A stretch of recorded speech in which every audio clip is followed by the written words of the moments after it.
Phone చూడకుండా ప్రపంచం ఏందో తెలియకుండా ఈ ఒక కాల్ వస్తుంది. బెల్లంపల్లి శంకర్ ఎవరు? హలో శంకర్ గారు, నమస్తే. నమస్తే నమస్తే, చెప్పండి సార్. లైవ్ లో ఉన్నారు మీరు ఇప్పుడు.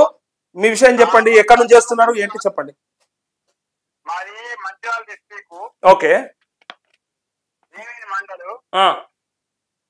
సంగాలపల్లి గ్రామం చిన్న తిమ్మపూర్ పంచాయతీ. మా భూములకు ఎలాంటి రూపాయి లేవు, మాకు బ్యాంక్ అప్పులు లేవు, మొత్తం తీసుకుంటున్నది. మా సర్వే పెట్టుకుంటే సర్వే చేసేది కానీ ఏం పట్టాలు ఇస్తులేదు. ఓకే, అంటే ఇప్పుడు మీ ఇంతకుముందు మీ పేరు మీద ఉంటారా భూములు? అవి ఇప్పుడు లేవా?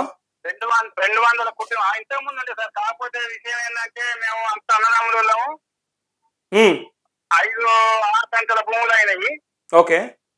అయితే అన్నదమ్ములు ఉట్టుకుంటా పోయిన కొద్ది పంచుకుంటా పోయిండు. పక్కలు ఎక్కడి అక్కడ అయినాయి. ఇప్పుడు ఎవరి ఇంకా రాను తెలిసిన వాళ్ళు ఎవరు లేకుండా అయితే అని అందరం ఊరు గ్రామస్తులం అందరం ఒక్కటాయి. 200 కుటుంబాలు ఒక్కటాయి. ఈ పట్ట ఉన్నోళ్ళు పట్టలు ఏమో అందరూ సంతకాలు పెట్టి ఎవరు చేసే భూములు వాళ్ళకి కావాలని అప్లికేషన్ పెట్టుకున్నాం. ఏది భూ ప్రక్షాళన వచ్చినప్పుడు. ఓకే. అయితే దానిలో 4 ఏళ్ళు దండాలంగా 22 సర్వే చేసిండు ఎంపీలకి. ఓకే. ఆ సర్వే అక్కడనే ఉన్నది. ఈ సర్వే ఎవరికి కొంచెం వాళ్ళ ఈ రాషన్లు ఇక మాకు బుక్కులు ఇచ్చేయలేదు. మేము ఏ పైసలు నోసుకున్నది లేదు. మాకు బ్యాంక్ అప్పు తీసుకున్న ఆనలేదు సార్. మొత్తం డిస్ప్యూట్. ఓకే. ఇది పరిస్థితి సార్ మా ఊరు పరిస్థితి. 200 కుటుంబాల మీద. ఓకే. మీ ఎమ్మెల్యేని కలిసిరా? ఎమ్మెల్యేని గాని లేకపోతే ప్రజాపాలనల ముఖ్యమంత్రి గారిని కలిసిరా మీరు? సార్ కేసీఆర్ పాలన ఉన్నప్పుడు ఇక్కడ కోనప్ప ఉండే ఎమ్మెల్యేగా కోనేరు కోనప్ప. దుర్గం చిన్నగా బెల్లంపల్లి కాన్స్టిట్యూంట్, సిర్పూర్ కాన్స్టిట్యూంట్ 2 కాన్స్టిట్యూంట్లు వస్తుంది మాది. ఒక కాన్స్టిట్యూంట్ మండలంలో, ఒక కాన్స్టిట్యూంట్ ఊరు. ఓకే. ఇప్పుడు వినోద్ వచ్చిండు కదా దుర్గం చిన్నయ్య ప్లేస్ లా. ఆయన ఎప్పటికీ ఇది అంటాడు సార్, ఏది ఎలక్షన్ కోడ్ అంటాడు. మాకు వచ్చేదినాడు, మేము బాగుపడేనాడు. మీరు ఈ ప్రజల సమస్యలు ఉంటే చెప్పుకోమని మీరు నెంబర్ ఇచ్చింది కాబట్టి మీరు చెప్పుకున్నాం సార్.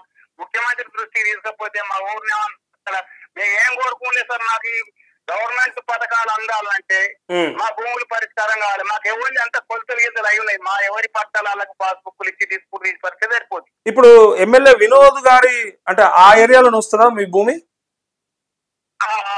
అవును. ఇప్పుడు సార్ సిర్పూర్ కాన్స్టిట్యూంట్ లో భూములు ఉన్నాయి. అచ్చా, సిర్పూర్ పాల్వాయి హరీష్. ఓకే. 2 కాన్స్టిట్యూంట్లు ఉన్నాం సార్. మేము ఎట్లా అనుకుంటా అయితే అందుకని ఏ ఎమ్మెల్యే పని చేయాలి అంటే ఇప్పుడు అట్లంటే వినోద్ గారితో మాట్లాడాలంటే నేను మీకు లైన్ లో తీసుకుంటా. వినోద్ తో మాట్లాడిర్రా? నన్ను మాట్లాడమంటారా ఎమ్మెల్యే గారితో? మాట్లాడండి సార్. ఇప్పుడు మాకు ఆయన పెద్ద పరిచయాలు లేదు కదా. అట్లంటే వినోద్ గారితో నన్ను మాట్లాడమంటారా? ఇప్పుడు మీ ఇష్యూని మాట్లాడండి. హరీష్ గారి దృష్టికి తీసుకపోయినాము. ఏమన్నారు? హరీష్ గారికి చెప్పుకున్నాము. ఒక 20 మందిని పోయి కలిసినాము, చెప్పుకున్నాము. అయితే ఆయన అంటాడు అంటే ఈ ఎలక్షన్ కోర్టు చేద్దాం ఉంటాడు కానీ ఆయన ఎందుకంటే చేయట్లేడు. ఓకే. ప్రభుత్వాలు ఎందుకంటే ఉన్న భూములు కోల్పోతాను. అయితే మాకేం భూములు చేసుకుంటాను. తిండి మా ఉన్నాం బరాబర్. కాకపోతే ప్రభుత్వ పథకాలు నాకు వేయాలడం లేదు. అప్పు తీసుకున్నాను, ట్యాంకర్లు ఇస్తులేదు. నేను గడ్డం వినోద్ గారితో ఒకసారి మాట్లాడడానికి ట్రై చేస్తా. కాల్ చేస్తున్నా, లైన్ లో ఉండండి.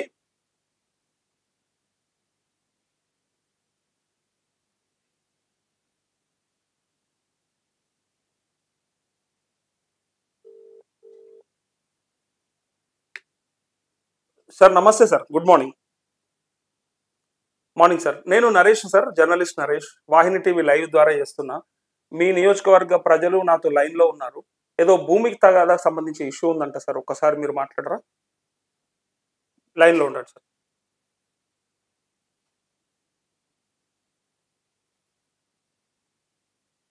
శంకర్ గారు, మీ ఎమ్మెల్యే గారు లైన్ లో ఉన్నారు, వినోద్ గారు. నమస్తే బాబు. మండలం వస్తుంది సార్, సంగాలపల్లి గ్రామము. ఓకే. మా భూములని తీసుకుంటున్నాయి సార్. సర్వేలు చేసిండ్రు, 2000 చేసిండ్రు. మేము మొత్తం అప్పుడు ప్రజాపాలన అప్పుడు ఏది భూ ప్రక్షాళన పెట్టినప్పుడు మేము మొత్తం తాతలు నడుతుంది. వాళ్ళ కొంచెం ఉండే పట్టాలు. ఓకే.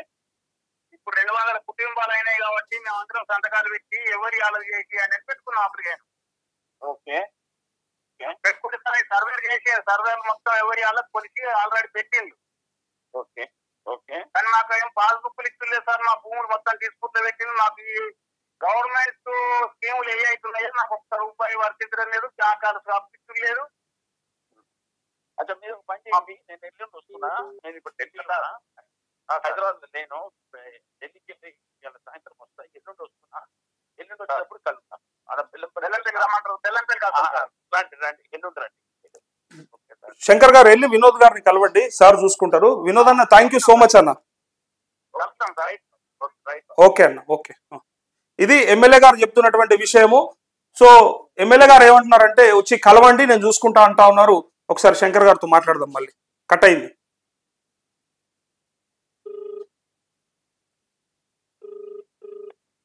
శంకర్ గారు, ఎమ్మెల్యే గారు హామీ ఇచ్చిండ్రు లైవ్ లో మీ అంటే ఈ మా వేదికగా వాహిని ఛానల్ ద్వారా. సో మీరు వెళ్ళి కలవండి ఎల్లుండి. కలవండి, నా పేరు చెప్పండి, జర్నలిస్ట్ నరేష్ సార్ మీతో మాట్లాడిచ్చేదని చెప్పండి. మీ సమస్యలు నేను మొదటి నుంచి చెప్తాను ఉన్నా. ప్రజా సమస్యలకు వేదికగానే మా ఛానల్ ఉంటుంది. మీరు వెళ్ళి కలవండి. ఎవరినైనా సరే మేము ఇక్కడ నుంచి అడిగే ప్రయత్నం చేస్తాము. మీ బాధల్ని తీర్చడానికే మేము ఉన్నాము. ఓకేనా అండి? ఓకే అండి, ఓకే. Thank you sir. చెయ్యండి. ఎక్కడికి వెళ్ళి మీ ప్రాబ్లం సాల్వ్ అవ్వాలి, అది మా ఉద్దేశం. అంతే. ఏ రాజకీయం అవసరం లేదు, ఎవరు అవసరం లేదు. అధికారంలో ఎవరైనా ఉండాలి, మనకు కావాల్సింది పనికి, అంతే. అందుకే చెప్తున్నా 200 కుటుంబాలకు సంబంధించిన అంశం కాబట్టి ఎమ్మెల్యే గారిని కలవండి. కాకపోతే నాకు అక్కడ నుంచి ఫోన్ చేయండి, నేను కూడా వస్తాను మీ దగ్గర కావాలంటే. థ్యాంక్ యూ అండి, థ్యాంక్ యూ సార్. ఓకే, నమస్తే. ఇది చూసిరు కదా, ఒకే ఒక్క ఫోన్ కాల్ తోని సరే ఆయన సమస్య తీరుతుందా అన్న అనేటోళ్ళు అంటారు. సరే తీరుతుందా లేదా నేను రేపు మళ్ళీ చెప్తా. ఆయన ఎల్లుండి వచ్చిన తర్వాత ఢిల్లీలో ఉన్నాడు ఎమ్మెల్యే గారు. రాగానే నిజంగా ఇట్లా స్పందించే గుణం ఉండాలి ఎమ్మెల్యేలకి. నిజంగా మరి ప్రభుత్వంలో ఉన్నాం, మేము ఏం చేసినా నడుస్తుంది అని చెప్పి గత ప్రభుత్వ పరిపాలన లెక్క ఉంటే మాత్రం గట్టనే తీసి బండ కొడతారు. కానీ నిజంగా గడ్డం వినోద్ చాలా బ్రహ్మాండంగా స్పందించిండు. ప్రజలని రమ్మని చెప్తా ఉన్నాడు. ఆ సమస్యను నేను తీర్చడానికి ప్రయత్నం చేస్తా అని చెప్తా ఉన్నాడు.